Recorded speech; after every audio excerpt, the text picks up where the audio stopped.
just watched a movie and I need my 2 hours and 19 minutes back immediately because what the fuck is it?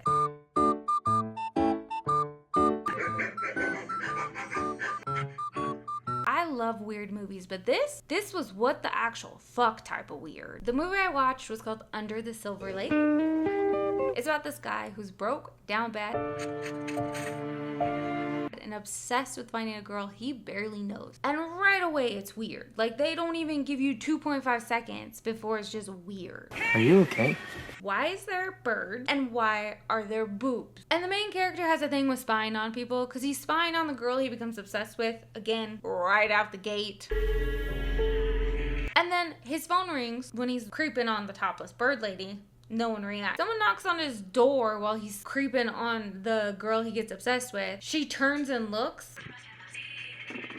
Why? It makes no sense. And then on top of that, again, weird. There's these random sex scenes that make no sense. I don't mind sex scenes, but they need to make sense. You don't have a quota on sex scenes, okay? So put them in when they're needed and don't put them in when they're not. There's zero context. They just happen to happen. One of the sex scenes, they're just watching the news. I got news for you. Don't ever do that. Rethink your life decision because that's not okay. He doesn't finish until he sees his girl sad about her dad missing. And they try to make this heartfelt moment of him talking about his first Playboy that he stole from his dad, and it's the first one he I don't know what I can say on YouTube, pleasured himself to. What is your... Why this one? I found it in my dad's tool drawer in our garage when I was really young. And like, that's not heartfelt, bro. And then just randomly he gets sprayed by a skunk. Stinks the whole time. I don't know what the storyline needed for him to be sprayed with a skunk, and only the women notice it. Every time he interacts with women, they're like, what's that smell? What's that smell? Oh, I don't know. I smell it too. Anytime he's with a man, they make no comment about the smell. And I'm like, I need some insight into why this is relevant to the storyline. Then there's all these conspiracy theories. So you've got a dog killer. You've got a half owl, half woman that's naked that kills men. You've got hidden messages in songs. You've got brainwashing and advertising. You have cults. You have billionaires that are ascending. And I don't know why. And then like he just continues to just lose his mind. He goes to this party where he's got to take a bite of a cookie, but instead of taking a bite of a cookie, he shoves the entire thing in his mouth, which then turns out to have had drugs in it. Passes out, wakes up in the morning. There's like people there trying to mourn their loved ones. Like, okay, again, I don't understand why. As he's going down this rabbit hole trying to get information, so there's this major singer called Jesus, okay? He thinks he's got information on the girl that he's searching for and trying to find. And so Jesus is taking a shit. They had to make the sounds of him taking a shit for some reason, and then zoom in on the shit in the toilet. What the fuck? And I don't know why. But he drags Jesus off of the toilet to beat the shit out of him. Shit! Just the fuck off me! Without even letting this man wipe his ass. That's degrading, man. Let him wipe. You're so rude, man. It gets worse. He then goes and finds this guy, the songwriter they call him. And he finds this old man that claims he wrote everything. Every single song in every generation he wrote. The main character is losing his mind. I don't understand why, but he does not like that this old man wrote all these songs. That song. And so he kills this old man with Kurt Cobain's guitar. He literally smashes the guy's head in.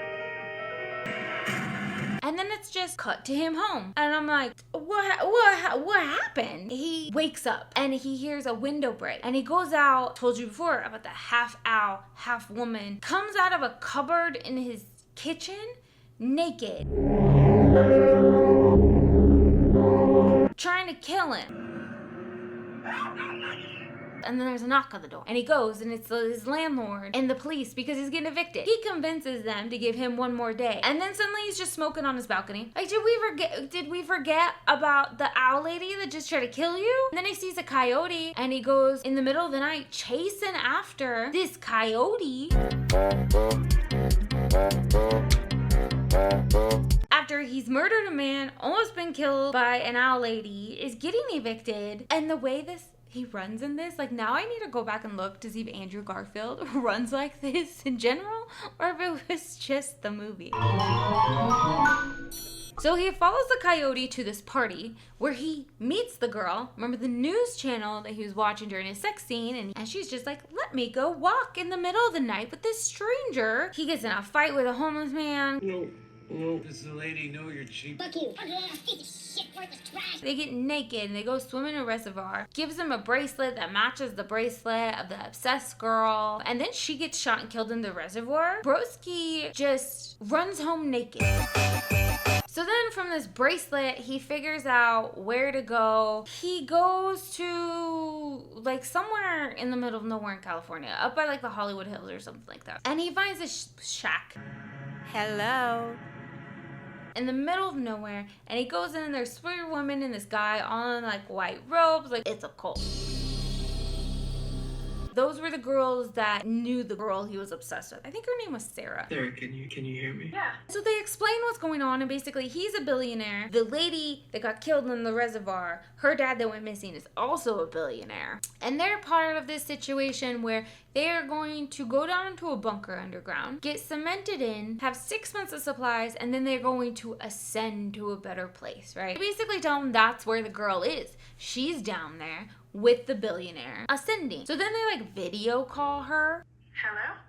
And she's basically like, you've been looking for me? Like, I barely know you. Really? You hardly know me. And then she's just like, yeah, no, I'm happy with it. So the entire movie was him looking for a girl that was in a bunker with a billionaire about ready to ascend, and that was by her choice. And he thought it was this huge conspiracy theory that she's been kidnapped and whatnot. He just goes back home. He is sitting in his house. The parrot across the balcony is making noise, and he looks out. He gets up. He goes over to the topless bird lady's house, knocks on her door, and then has sex with her. And then afterwards, he's on her balcony looking into his house, and you see the landlord and the police come in.